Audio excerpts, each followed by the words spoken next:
ओम भद्रं कर्णेभिः शृणुयामदेवा भद्रं पश्येमाक्षिभिर्यजत्राः स्थिरैरङ्गैस्तुष्मांशुस्तनूभिः यशेमहि देवहितं यदायुः। ओम वेद प्रेमियों, सुधी श्रोताओं, संप्रति हम सब ऋग्वेद के पंचम मंडल के 36वें सूक्त की व्याख्या में प्रवेश करने जा रहे हैं। इस सूक्त में 6 मंत्र हैं। तीसरा मंत्र जगती में शेष त्रिशुभ छंद में निबद्ध हैं। मंत्र दशार्षि प्रभु वसु, अंगिरस और देवता इंद्र हैं। इस सूक्त के प्रथम मंत्र का शीर्षक है इंद्र का सोमपानार्थ आमंत्रण। अब संबंधित मंत्र का सर्वप्रथम सस्वर पाठ हो जाए।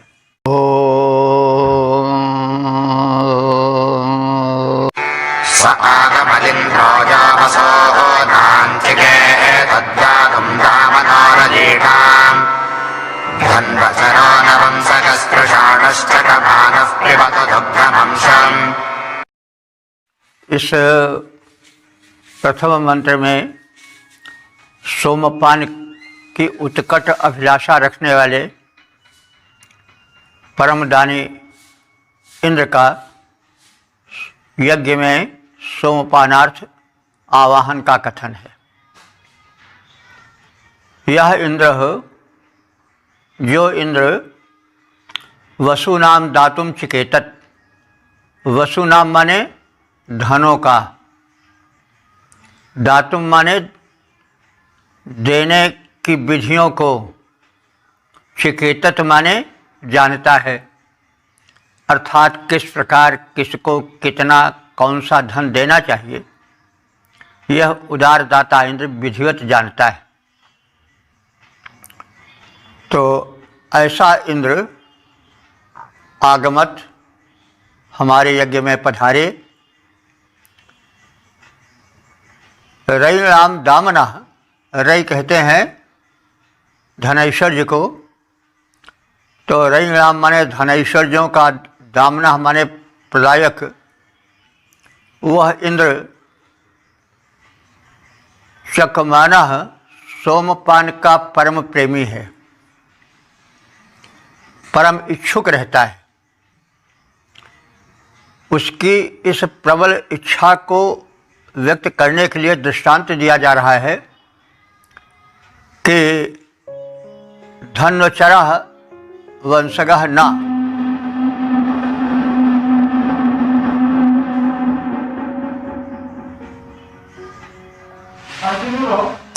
धन्वचरः वंशगः न का अर्थ हुआ कि जैसे कोई धनुर्धारी शिकारी अपने शिकार को बड़े चाव से देखता है कि कब आवेगा वो, तो उसी चाव और लालसा भरी दृश्य से इंद्र चकमाना माने सोमपान की प्रतीक्षा करता है, क्योंकि वो उसका परम इच्छुक है। सोमपान की इंद्र को बड़ी लालसा रहती है। सोमपान जो है वो सात्विक पेय है। ऐसे नैवेद्य को ग्रहण करने के लिए वो परम शक्ति बहुत इच्छुक रहती है। और सोम का अर्थ भक्ति भाव भी होगा। भक्ति भावना से जो कुछ दिया जाता है उसे वो परम शक्ति बड़े प्रेम से ग्रहण करती है और उसके लिए वो इच्छुक रहती है कि हमारा भक्त हमें कब प्रेम से कोई चीज़ प्रदान करेगा। तो राम ही केवल प्रेम प्यारा, जान ले हो जो जान निहारा। तो पत्रम पुष्पम फलम तोयम यो में भक्त्या प्रेक्षति। जो कुछ मुझे भगवान कहता है कि प्रेम से भक्त हमें देता है, उससे मैं बड़े आनंद से ग्रहण करता हूँ। तो भगवान केवल प्रेम का प्यासा है, प्रेम का भूखा है। तो सोम से जहाँ आता है वहाँ हम इन्हीं सब अर्थों से बोध करें और अर्थ की व्यापकता को, प्रशंसता को, महत्ता को जाने। तो हे इंद्र, तुम सोम के बड़े प्रेमी हो और सोमपान पर तुम्हारी तीव्र दृष्टि वैसे ही रहती है जैसे किसी शिकारी की दृष्टि उसके शिकार पर रहती है कि कब आवेगा।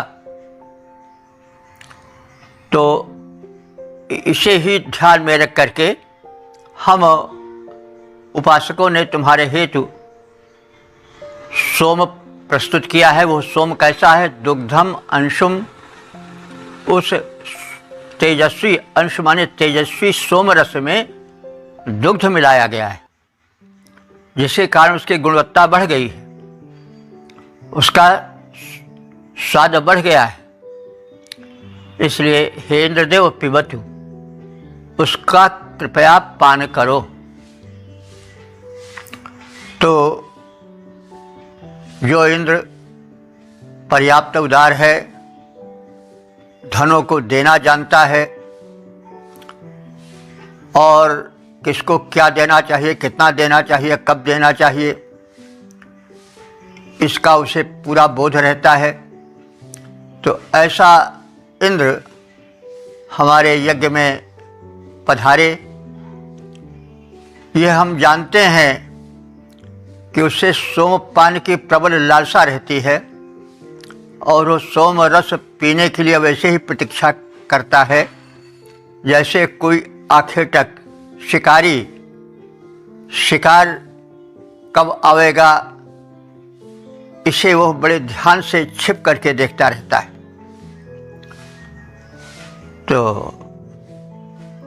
इस प्रकार से इसमें इंद्र को के सोम समर्पण, उसे सोमपानार्थ दुग्ध मिश्रित सोमरस प्रदान करने की वार्ता है और उसके दानशीलता, उदारता पर प्रकाश डाला गया है। तो धन देने की लालसा जिसे वह इंद्र यज्ञ भू पर आए, धन देने की लालसा जिसे वह इंद्र यज्ञ भू पर आए, वह सोम पिपासु दुग्ध मिश्रित स्वादिष्ट सोमरस पी जाए। आखेटक प्रिय आखेट देख हो जाता है प्रसन्न, जैसे स्वादिष्ट सोमरस को विलोक होता है इंद्र मुदित वैसे। ओम वेद प्रेमियों, सुधी श्रोताओं, संप्रति हम सब ऋग्वेद के पंचम मंडल के 36वें सूक्त के दूसरे मंत्र की व्याख्या में प्रवेश करने जा रहे हैं। मंत्र प्रभु वसु अंगिरस, छंद त्रिष्टुप और देवता इंद्र हैं। शीर्षक है इंद्र सोमपान से प्रसन्न हो और उपासक इंद्र की स्तुति से सुखी हों। अब संबंधित मंत्र का सर्वप्रथम सस्वर पाठ हो जाए।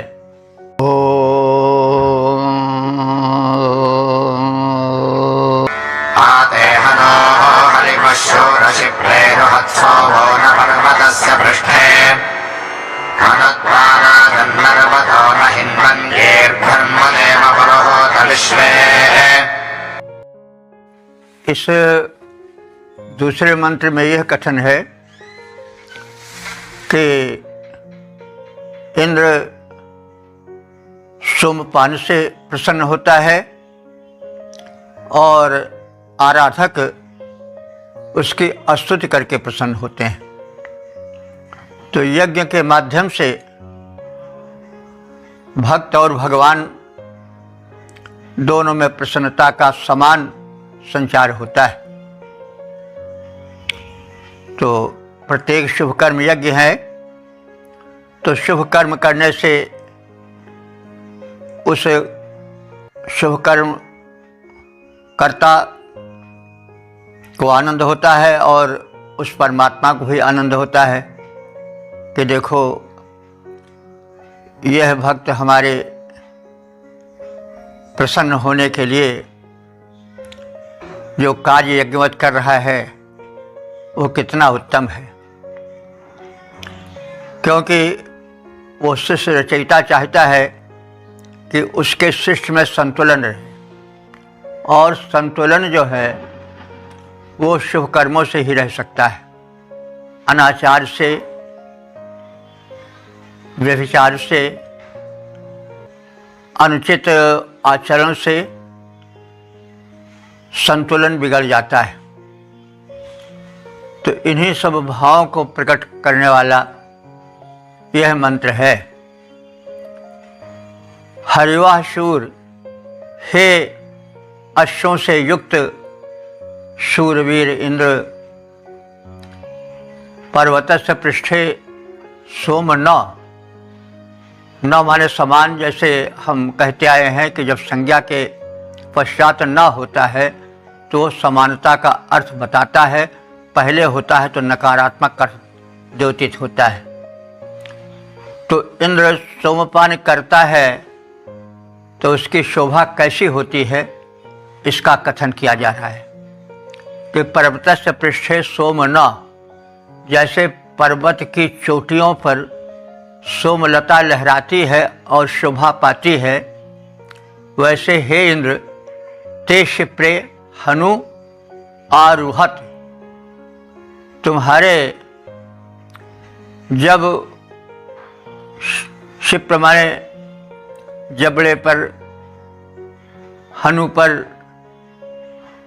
सोमपान से लिपटा रस दिखाई पड़ता है तो वह लिप्त सोमरस वैसे ही शोभा पाता है जैसे सोमलता पर्वत के उच्च शिखरों पर लहराती हुई छवि पाती है। पुरहूत राजन, पुरहूत माने बहुतों द्वारा आवाहित, आमंत्रित, हे स्वामी इंद्र, अर्वतः न, अर्वत कहते हैं अश्व को, और न माने समान। तो अश्व के समान, तो यहाँ पर दृष्टांत दिया जा रहा है कि जैसे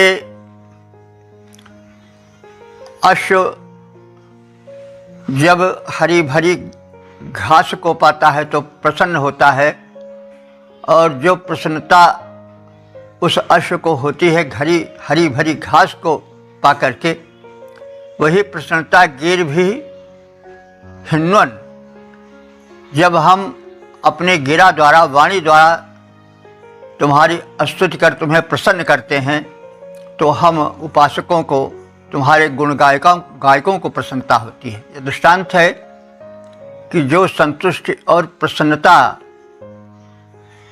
अश्व को हरी भरी घास पाकर होती है, वही प्रसन्नता हम गुण गायकों को, हे इंद्र, तुम्हारी स्तुतियों को गा करके होती है। और इस प्रकार से हे इंद्र, तुम सोमपान से आनंदित हो और हम तुम्हारी स्तुति करके आनंदित हो, और दोनों इस यज्ञ के बहाने आनंद से परिपूरित हो जाएं। तो हे अश्वयुक्त वीर इंद्र, पर्वत पृष्ठ पर स्थित सोम लता की भांति, यानी जैसे पर्वत की ऊंची चोटी पर सोमलता लहराती है और छवि पाती है, वैसे ही तुम्हारे अधरों पर सोमपान से जो सोमरस छिटक जाता है, लिप्त हो जाता है, वह शोभा पाता है, जिसे देख करके हमें प्रसन्नता होती है। और हे पुरुहूत इंद्र, बहुतों द्वारा आवाहित इंद्रदेव, अश्व जैसे घास से सुतृप्त होता है, वैसे ही हम सब तुम्हारी तृप्ति हेतु स्तुतियाँ सुनाकर प्रसन्न होते हैं। और इस प्रकार से इस यज्ञ के माध्यम से हे देवता इंद्र, तुम और हम दोनों प्रसन्नता प्राप्त करते रहते हैं। तो हे इंद्र, शैल पर जैसे शुचि सोमलता लहराए। हे इंद्र, शैल पर जैसे शुचि सोमलता लहराए, वैसे इस सोम तुम्हारे होठों पर शोभा यों पाए। घोड़ा पा घास कवल को परमदित होता है, जैसे सुंदर स्तोत्र सुनाकर हम भी प्रसन्न होते हैं वैसे। ओम वेद प्रेमियों, सुधीर श्रोताओं, संप्रति हम सब ऋग्वेद के पंचम मंडल के 36वें सूक्त के तीसरे मंत्र की व्याख्या में प्रवेश करने जा रहे हैं। मंत्र दृष्टा प्रभु वसु, आंगिरस, छंद जगति और देवता इंद्र हैं। शीर्षक है इंद्र की महत्ता से उसकी उपासना में कहीं चूक न हो जाए। एतदर्थ उपासक में संकोच का संचार। अब संबंधित मंत्र का सर्वप्रथम सस्वर पाठ हो जाए। चक्रन्न वृत्तं पुरोहतमे पते मनोऽभियामे अमतेरिदद्रिमः रथादधित्वा जलिता सदा पृथक्विन्दुस्तो षण्मघवन् पुरोवसोः। तीसरे मंत्र में जो उपासक है वो इंद्र की महत्ता का अनुभव करता है और इंद्र की उस महत्ता को देख करके आवाहित इंद्र का सम्मान किस प्रकार से हो, कहीं कोई चूक ना हो जाए, इस हेतु उसके हृदय में कंपन होता है, भय का संचार होता है। जैसे कोई बहुत बड़ा नेता या मिनिस्टर या प्राइम मिनिस्टर किसी गरीब के घर आवे तो उसको संकोच हो कि आ तो गए हैं, हम बुला तो रहे हैं, लेकिन कहीं चूक न हो जाए सेवा में। तो वैसे ही कुछ संकोच उस उपास्य देव इंद्र की महत्ता को देख करके और उस महत्ता के आगे अपने में लघुता का अनुभव करके भक्त में, उपासक में एक भावना उठ रही है। उसी की अभिव्यक्ति इस मंत्र में की गई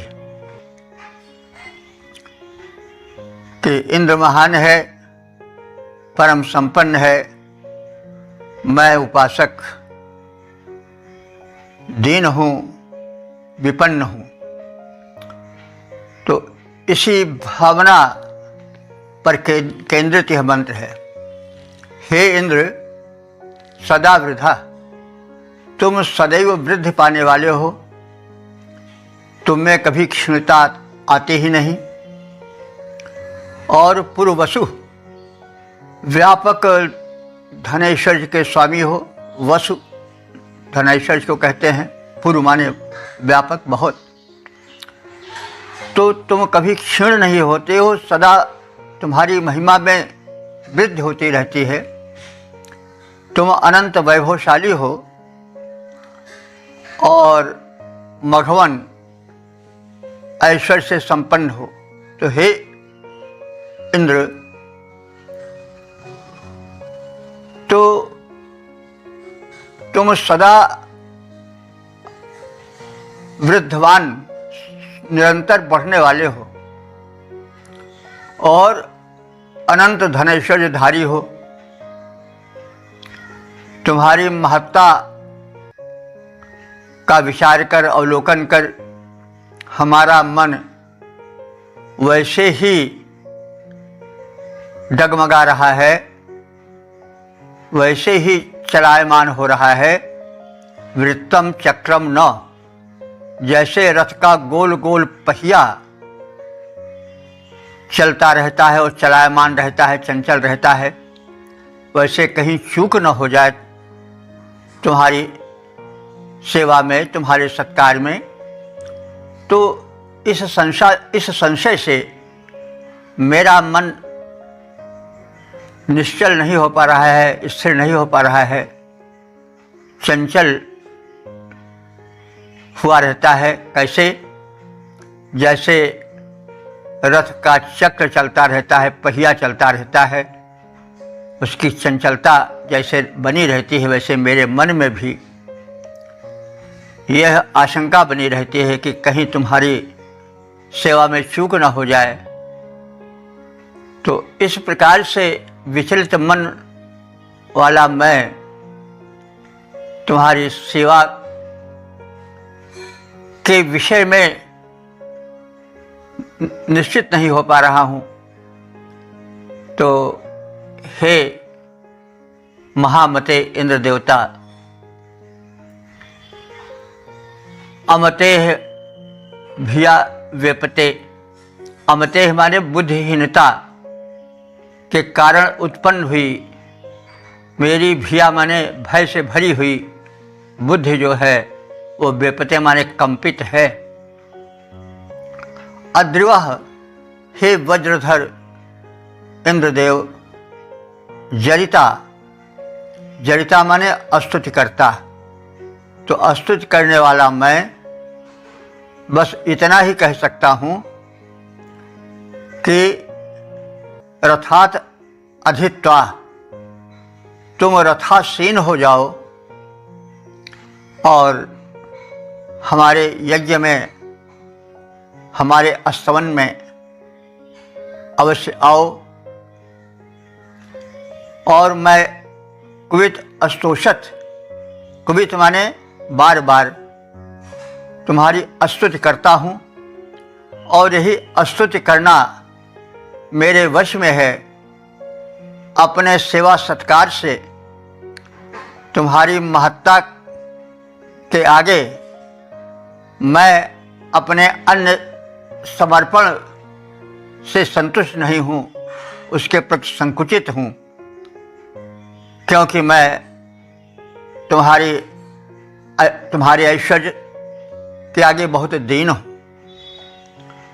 मेरे हाथ में केवल स्तुति है, और कुवित माने उस स्तुति को मैं बार बार करके तुम्हें स्तोषत माने संतुष्ट करने की, प्रसन्न करने की चेष्टा कर रहा हूँ। तो सदा वृद्धि प्रदान करने वाले ऐश्वर्यवान वज्रधर इंद्र, जैसे गोल चक्र घूमते हुए कांपता है, वैसे हमारा मन अपनी हीनता के कारण तुम्हारी महत्ता को देखकर, अपनी लघुता का अनुभव करके भयवश कांपता है कि कहीं हमसे तुम्हारे स्वागत में चूक न हो जाए। मैं तो बस इतना ही कह सकता हूँ कि हम तुम्हारे भक्त हैं, तुम्हारी उपासना करते हैं। स्तुति ही मेरे पास मेरा एकमात्र बल है। हम तुझ रथासीन महान की बार बार स्तुति कर रहे हैं। यही मेरा धन है, यही मेरी सेवा है, यही मेरा सत्कार है, यही मेरा साधन है, यही मेरा साध्य है। तो यह स्वाभाविक है, जब भगवान की महत्ता का, उपास्य की महत्ता का अनुभव होता है, तो भक्त में यह अनुभूति स्वतः प्रकट होने लगती है, अपने आप आने लगती है।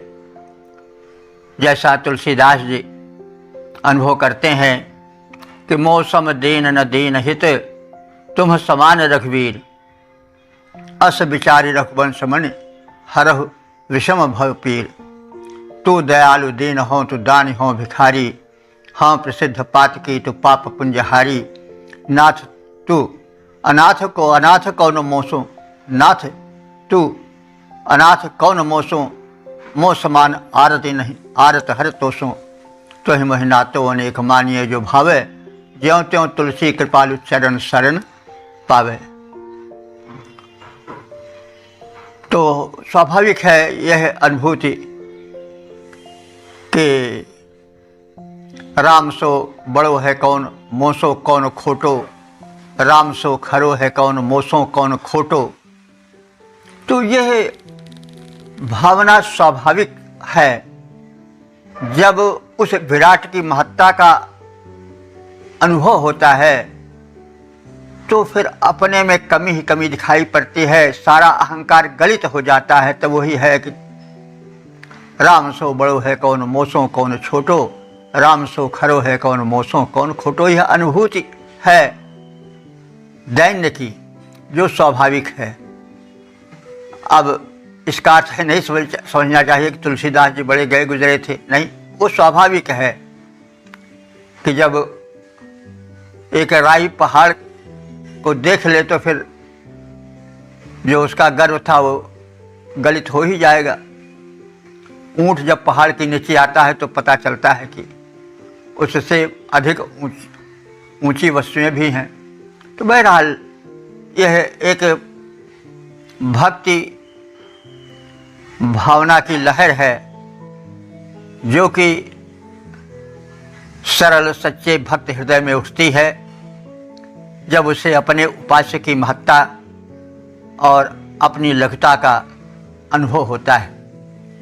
यह दैन्य है जो भक्त में एक अपना विशिष्ट स्थान रखता है।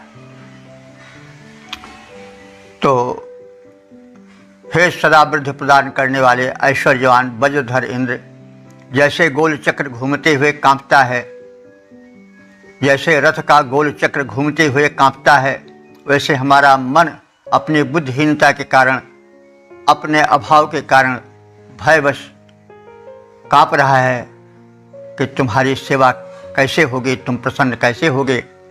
मैं तो बस इतना ही कह सकता हूँ कि मेरे पास केवल प्रार्थना का बल है। हम उपासक रथासीन तुम्हारी अनेक बार स्तुतियाँ करते हैं, यही समर्पण हमारा बल है। गोल चक्र चलता रथ में पथ में कंपित होता जैसे, गोल चक्र चलता रथ में पथ में कंपित होता जैसे, निज बुद्धिहीनता के कारण मेरा मन कंपित है वैसे। ऐश्वर्य प्रदाता वज्रपाणी, हे इंद्र वृद्धिदायक उदार, हे रथासीन देवेंद्र, तुम्हारी स्तुति करता बार बार। ओम वेद प्रेमियों सुधी श्रोताओं, संप्रति हम सब ऋग्वेद के पंचम मंडल के 36वें सूक्त के चौथे मंत्र की व्याख्या में प्रवेश करने जा रहे हैं। मंत्र दृष्टा प्रभु वसु आंगिरस, छंद त्रिष्टुप और देवता इंद्र हैं। शीर्षक है इंद्र उपासकों को निराश न करें, उन्हें पर्याप्त अनुदान देते रहे। अब संबंधित मंत्र का सर्वप्रथम सस्वर पाठ हो जाए।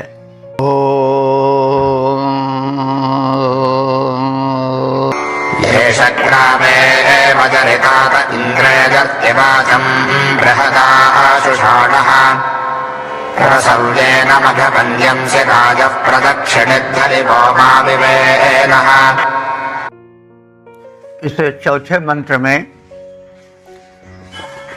उपासक उपास्य इंद्र से निवेदन करता है कि जैसे सोमलता से सोमरस निकालते समय वह पत्थर शब्द करता है और उसका शब्द चारों ओर गूंज जाता है, वैसे मैं तुम्हारी प्रार्थना करता हूँ। मेरी वाणी, मेरी जिह्वा स्तुति के वचन निकालती है। जैसे सिलबट्टा सोमलता को कूटते हुए स्वर निकालता है, शब्द निकालता है, वैसे ही मेरी जिह्वा तुम्हारी स्तुति में स्तुति के वचन निकालती है। तो ग्रावा कहते हैं सोमलता को कूट कर निकालने वाला पत्थर, यो माने समान, यानी सिलबट्टा आप कह सकते हो चलती भाषा में। जैसे सिलबट्टा से कोई चीज़ पीसी जाती है, रस निकाला जाता है तो उससे शब्द होता है। तो सोमलता कूटी जाती है तो जैसे उस कूटने वाले पत्थर से ध्वनि निकलती है निरंतर, और अच्छी भी लगती है कि देखिए हम अपने इष्ट के लिए बड़े निरंतरता से रस निकलवा रहे हैं, तैयार करवा रहे हैं। तो वही बात कही जा रही है कि जैसे सिलवट्टा अथवा सोमलता कूटने वाला पत्थर अनवरत शब्द करता है, वैसे ही एष जरिता, जरिता कहते हैं अस्तुति करता, वैसे ही तुम्हारा अस्तुति करता यह उपासक ते वाचम इयर्थ, ते माने तुम्हारे प्रति, वाचम माने अस्तुति के वचन, इयर्थ माने निकाल रहा है, प्रस्तुत कर रहा है। तो मघवन, हे ऐश्वर्य संपन्न इंद्रदेव, बृहत आशुषाण, तुम बृहत माने व्यापक, आशुषाण माने धन को धारण करने वाले हो, सव्येन दक्षिणित राय अंश, और तुम बड़े उदार दानी हो। सव्येन माने बाएं हाथ से और दक्षिणित माने दाएं हाथ से, दोनों हाथों से, राय माने धनैश्वर्य, अंश माने प्रदान करते रहते हो। तो तुम परम दानी हो, उदार दानी हो, और बाएं और दाएं दोनों हाथों से धन लुटाते हो, प्रदान करते हो। हरिवाह, हे अश्वारूढ़ अश्वों से युक्त इंद्रदेव, माँ विवेन, हमारे प्रति कभी विमुख मत होना, हमें कभी अपनी दान व्यवस्था से विलग मत करना, हमें निरंतर देते रहना, क्योंकि तुम दानी हो और मैं दान लेने वाला, तू दानी हो भिखारी, तू दयालु दीन हो, तू दानी हो भिखारी, हाँ प्रसिद्ध पात की तो पाप पुंजहारी। वही निवेदन यहाँ भी है कि माँ विवेना, हमें अपनी इस दान व्यवस्था से विमुख मत करना, हमें निराश मत करना। जैसे सिलवट्टा सोमरस अथवा सोमलता कूट कर रस निकालने वाला पत्थर निरंतर स्वर निकालता है, वैसे ही हम स्तुतिकर्ता तुम्हारी स्तुति में प्रार्थना के वचन उच्च स्वर में निकाल रहे हैं। हे ऐश्वर्यवान इंद्र, तुम विपुल वैभवशाली हो, बाएं और दाएं दोनों हाथों से धन लुटाते हो। हे अश्वों से युक्त इंद्र, तुम हमारी कामनाएं विफल मत करना, हमें निराश मत करना, हमें अपनी दया दृष्टि से दूर न रखना, हमारे प्रति विमुख मत होना। सोमलता से सिलबट्टा काढ़ता सोमरस जैसे तेरी स्तुति में इंद्र हमारे वचन निकलते हैं, वैसे दोनों हाथों से देते हो। तुम में वैभव का विपुल वास, मेरी इच्छाएं विफल न हो, मत करो देव मुझको निराश। ओम वेद प्रेमियों सुधीर श्रोताओं, संप्रति हम सब ऋग्वेद के पंचम मंडल के 36वें सूक्त के 5वें मंत्र की व्याख्या में प्रवेश करने जा रहे हैं। मंत्र दृष्टार्थ प्रभु वसु, अंगिरस, छंद त्रिष्टुप और देवता इंद्र हैं। शीर्षक है इंद्र युद्धों में उपासकों को सहारा देते रहें। अब संबंधित मंत्र का सर्वप्रथम सस्वर पाठ हो जाए।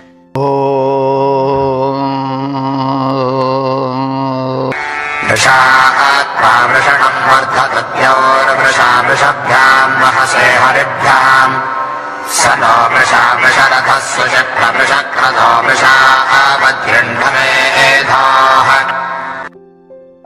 इस 5वें मंत्र में इंद्र की बलवत्ता, उनकी महत्ता का कथन है और जीवन संग्राम में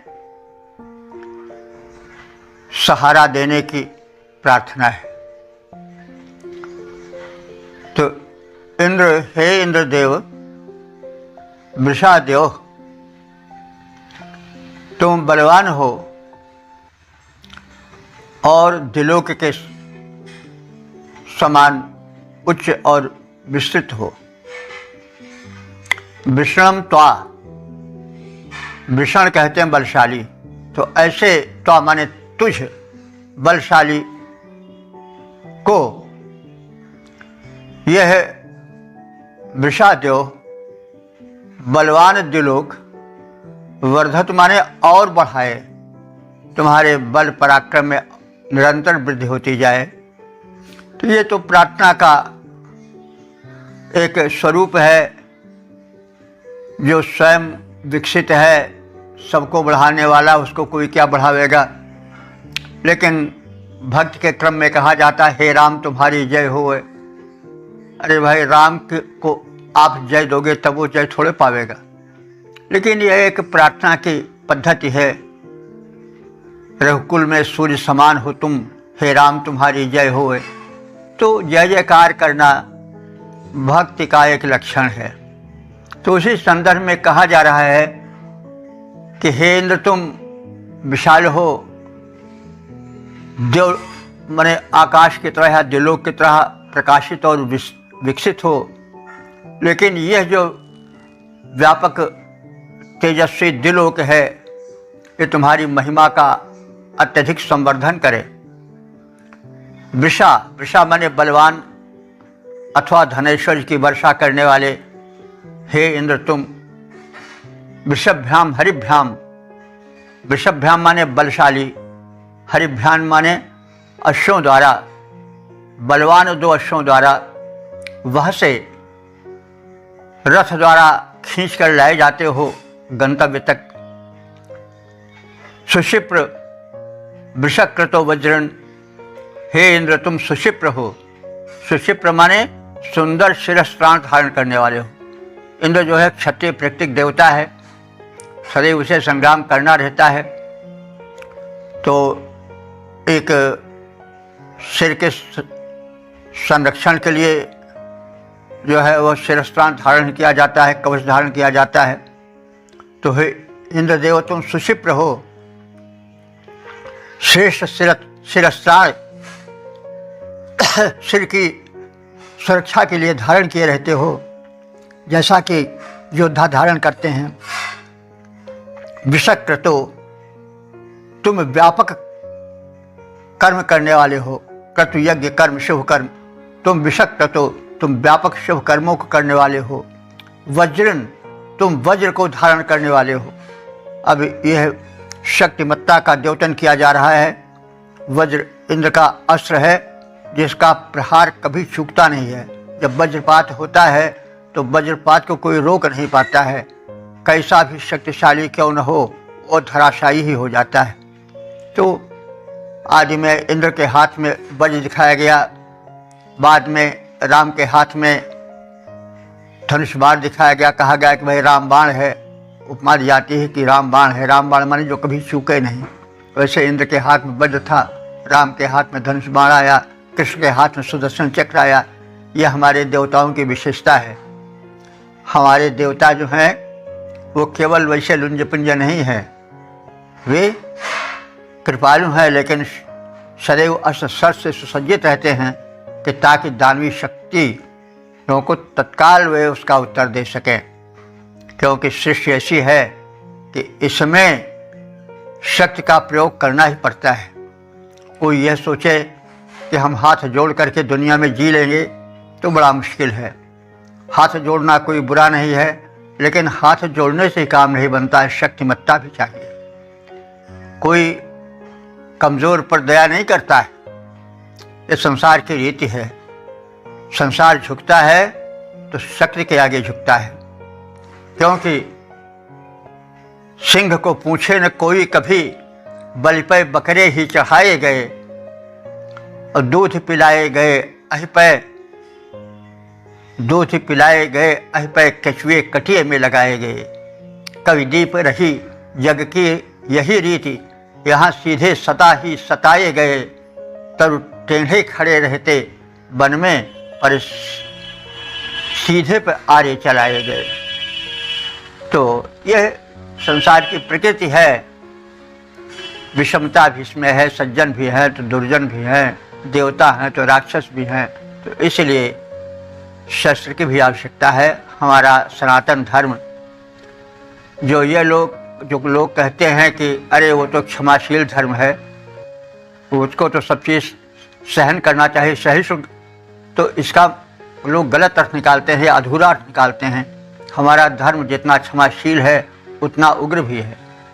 प्रत्येक देवता के हाथ में यहाँ पर अस्त्र है, चाहे देवी जी हों, यहाँ तक कि तुंदिल गणेश जी के हाथ में भी त्रिशूल रहता है। तो हमारा धर्म सहिष्णु है, दो बात नहीं, लेकिन इसका मतलब ये नहीं कि जो जैसा पाए वैसा कह जाए और बस बच जाए। तो इंद्र के दयालु रूप का भी चित्रण है और उसके विकराल रूप का भी चित्रण है। वो वज्रधर है और वृष रथासह बलवान है और पुष्ट रथ पर चलने वाला है। नह भरे धाह, ऐसा इंद्र, नह माने हम सबको, भरे माने युद्ध में, भर शब्द यानी युद्ध के बड़े पर्यायवाची हैं। तो भर माने भी युद्ध होता है, तो भरे माने युद्ध में, हम सबको जीवन युद्ध में, धाह माने आधार दें, धारण करें, हम पराजित न हों, हम सताए न जाएं। हे बलशाली इंद्र, बलपूर्वक जो लोग तुम्हें वृद्धि दे, बल संपन्न तुम वज्री हो, तुम बली हो, अश्वों द्वारा वहन किए जाते हो, तुम्हें तेजस्वी तीव्र गति वाले अश्व गंतव्य तक पहुंचाते रहते हैं, उत्तम शिरस्त्राण धारण किए रहते हो, तुम पराक्रमी हो, तुम वज्रास्त्र को धारण करने वाले हो। हे इंद्र, अत्यंत पुष्ट बलशाली रथ पर आरूढ़ होने वाले तुम हमें जीवन संग्राम में सदैव सहारा देते रहो, हमें एक हारे सिपाही की जिंदगी न बिताएं। हे बलि इंद्र, ओजस्वी नभ, तुममें बल भंडार भरे। हे बलि इंद्र, ओजस्वी नभ, तुममें बल का भंडार भरे, बहुबली अश्व से जुता हुआ रथ भार तुम्हारा वहन करे। हे वज्रपाणी, हे वज्रपाणी, धर शिरस्त्राण, बलशाली रथ पर चढ़ आओ। हे महाबली, संग्राम भूमि में हमें सहारा दे जाओ। ओम वेद प्रेमियों, सुधी श्रोताओं, संप्रति हम सब ऋग्वेद के पंचम मंडल के 36वें सूक्त के 6ठे मंत्र की व्याख्या में प्रवेश करने जा रहे हैं। मंत्र दृष्टा प्रभु वसु आंगिरस, छंद तुष्टुप देवता इंद्र हैं।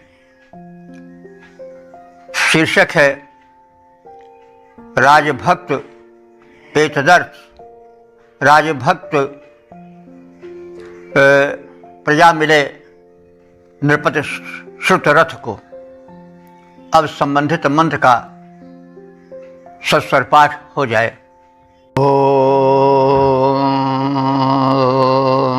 यो रोहितौ भाजिनौ भाजिने एवान्त्रिभिश्शतैः सजमानामतिष्ठा यो ने समस्मै क्षितजो नमन्तां श्रुतरथाय मरुतो दुभोजा। यह छठा मंत्र इस सूक्त का समापन वाला मंत्र है। इस मंत्र में या ऋषा में ऋषि यह प्रार्थना कर रहे हैं कि भगवान इंद्र दानी जनों को, महापुरुषों को, महाराजाओं को अत्यधिक संपन्न बनावें और उनके प्रजाजनों को सुखी और राजभक्त बनावें। तो ऐसे ही एक राजा थे जिनका नाम श्रुतरथ था। उन्होंने मंत्रदृष्टा प्रभु वसु को पर्याप्त दान देकर संतुष्ट किया और ऋषि का हृदय उनकी दान व्यवस्था से प्रभावित हुआ और इस प्रसन्नता में, इस संतुष्टि में उन्होंने आराध्य इंद्र से प्रार्थना की कि दानी श्रुतरथ ने अपने दान व्यवस्था से लोगों को संतुष्ट किया, हमको भी संतुष्ट किया और इसके बदले उन्हें ऐसी प्रजा मिले जो कि विद्रोह न करे और उनके प्रति सदैव भक्ति भावना रखे, सेवा और समर्पण की भावना रखे। तो हे इंद्र, मैं आपसे निवेदन करता हूँ कि वह राजा श्रुतरथ, जो कि वाजिनी कहते हैं बलवान को। देखिए, बाज शब्द जो है वो कई अर्थों में प्रयुक्त होता है। बाज बल के अर्थ में प्रयोग होता है, बाज अन्य के अर्थ में प्रयोग होता है, बाज युद्ध के अर्थ में प्रयोग होता है। तो प्रसंगानुकूल उसका अर्थ लिया जाता है।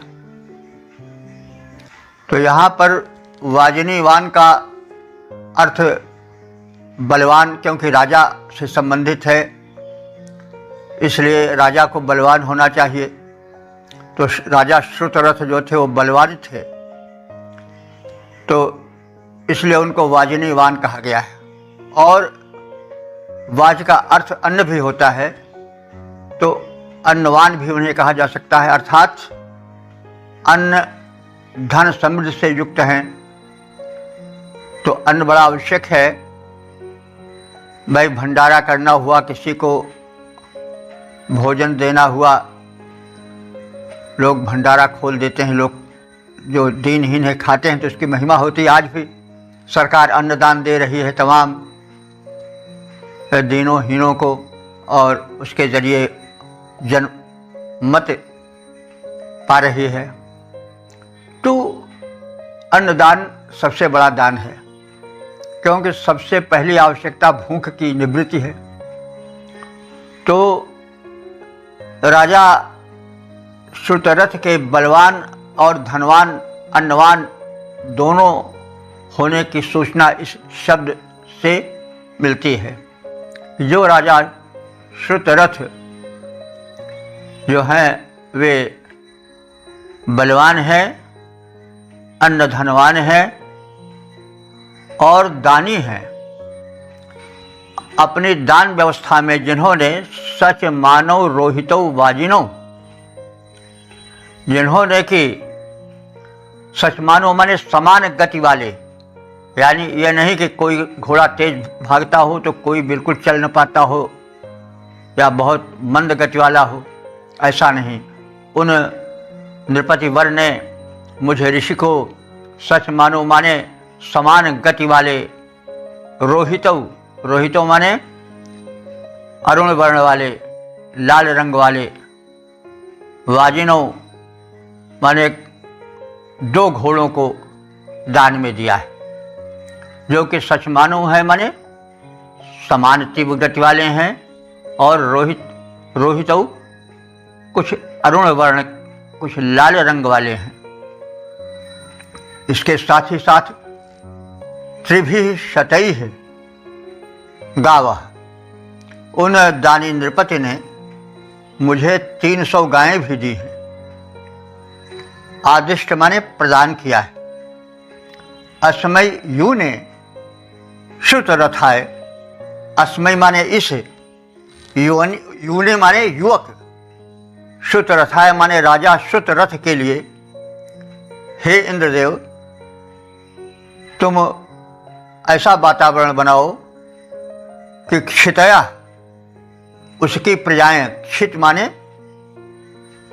प्रजा का है, क्षित वैसे भूमि के लिए कहते हैं, लेकिन क्षितया यानी जो भूमि में रहती हैं यानी प्रजाएं, तो जो उसकी क्षितया हैं, प्रजाएं हैं उस नृपति वर की, वे दुओया नमनताम माने सेवा भाव से उसे नमन करती रहें। अपनी राजभक्ति, अपने सेवा भाव, अपने स्वामी भक्तित्व को प्रदर्शित करती रहें, उसके अधीन बनी रहें, कभी विद्रोही न हो। तो हे इंद्रदेव, तुम मरुतों के साथ मिलकर के बलवान समृद्ध राजा श्रुतरथ को समृद्ध बनाओ, उसकी प्रजाएं उसके वश में रहें। उस बलवान, धनवान, अन्नवान, समृद्ध राजा श्रुतरथ ने मुझ ऋषि को 2 समान गति वाले लाल रंग वाले घोड़े प्रदान किए हैं दान में, और 300 गायें प्रदान की हैं। ऐसे युवा दानी श्रुतरथ नरेश को हे भगवान यह वरदान दो, यह अनुदान दो कि उसकी प्रजाएं सदा स्वामी भक्त बनी रहें, राजभक्त बनी रहें और सदैव उसको नमन करती रहें, कभी विद्रोह भावना न लाएं।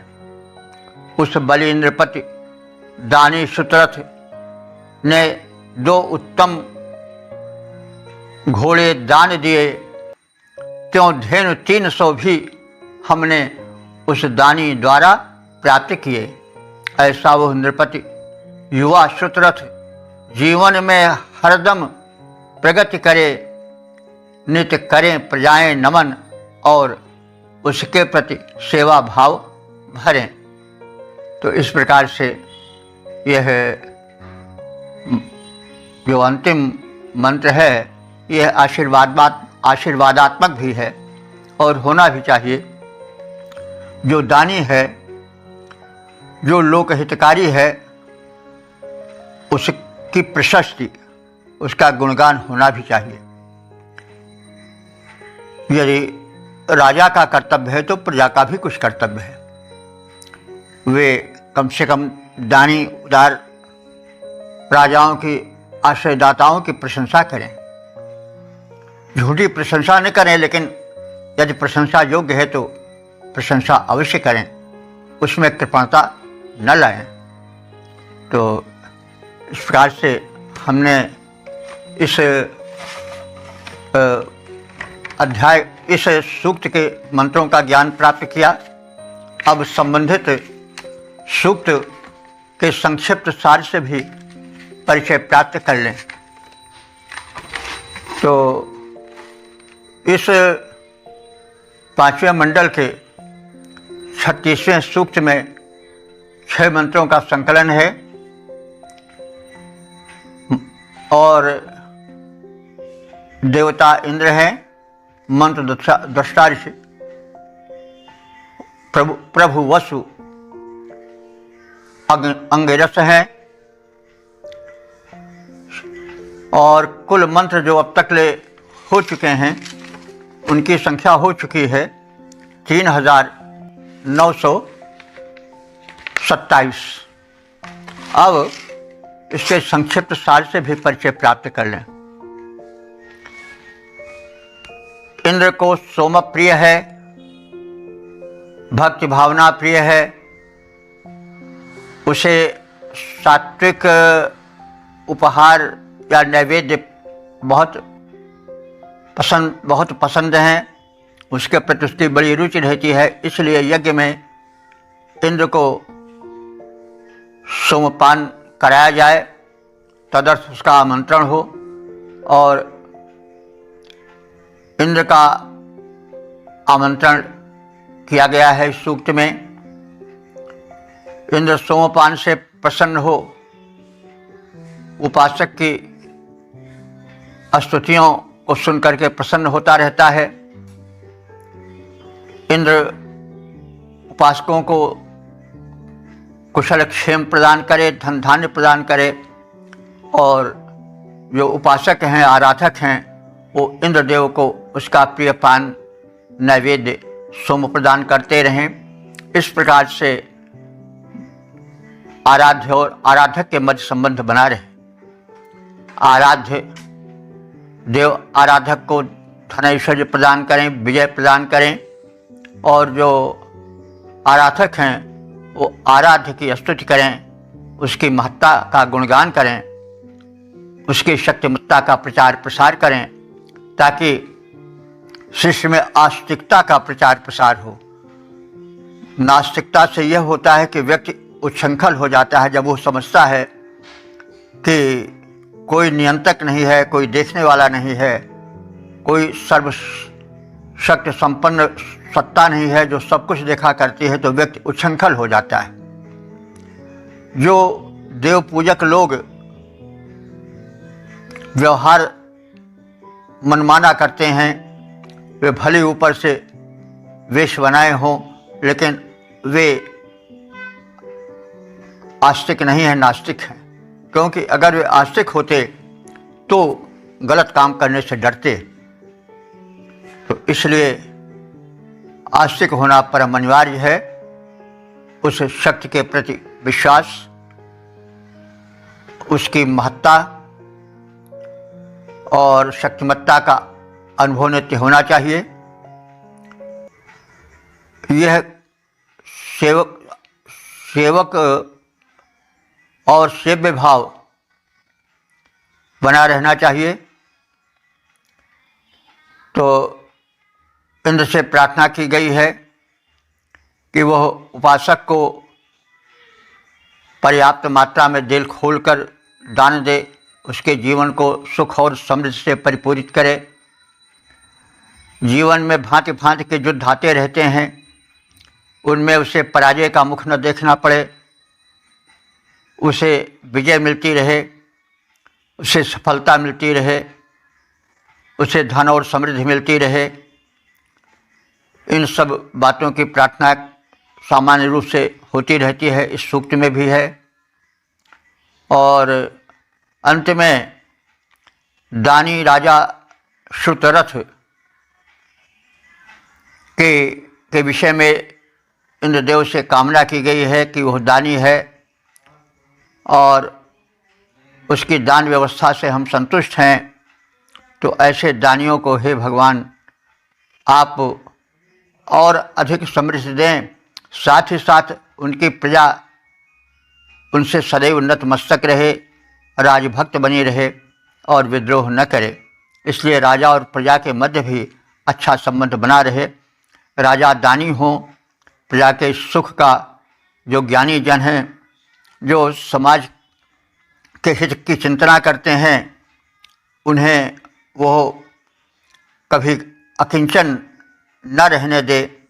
उन्हें वो भांति भांति राजा जो है भांति भांति के धन ऐश्वर्य देता रहे और जो ज्ञानी हैं वे उसके कुशल कामना की परम शक्ति मान से इच्छा करते रहें और तदर्थ उससे प्रार्थना करते रहें। तो इस प्रकार से देवता या आराध्य और आराधक के मध्य मधुर संबंध बना रहे, राजा प्रजा के मध्य मधुर संबंध बना रहे। तो इस प्रकार से चारों ओर सुख, सौमनस्य और विजय की पताका फहराए, जीवन में निराशा कभी न मंडरा पाए। इन सब बातों से भरा हुआ वेद मंत्र हमें नव जीवन का संदेश देता है, हमें संतुलित जीवन की शिक्षा देता रहता है। और वेद मंत्रों की यही महत्ता है कि वह लौकिक और पारलौकिक दोनों जीवन को साथ लेकर चलता है। क्योंकि संतुलन तभी रहता है जीवन में जब लौकिकता भी हो और पारलौकिकता भी हो।